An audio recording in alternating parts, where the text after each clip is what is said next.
তো ৩টা দিবস। আপনি কোনটা পছন্দ করবেন? জানেন কি আজকে কি? ১৪ই ফেব্রুয়ারি কি? আজ আল্লাহ তাআলাকে কাছে পাওয়ার দিন, শবে বরাত।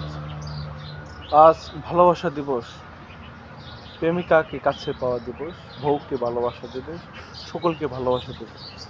এবং আজ বসন্ত, ফুল ফুটুক না ফুটুক কিন্তু বসন্ত চলে এসেছে। তাই আপনি কোনটা পছন্দ করেন? যদি শবে বরাতের মাধ্যমে আপনি আল্লাহকে পেলে আখিরাত এবং পরকাল, ইহকাল পরকাল সব কাল আপনার জন্য ভালো। ভালোবাসা দিবস, মনে মানুষকে ভালোবাসলে ভালোবাসা পাবেন। তাই বসন্ত দিবস, ফুল ফুটুক না ফুটুক কিন্তু আজ বসন্ত। আপনি কোনটা পালন করবেন জানাবেন কমেন্টসে। ধন্যবাদ। ভালো লাগলে লাইক শেয়ার কমেন্টস করবেন এবং সাবস্ক্রাইব করে দেবেন।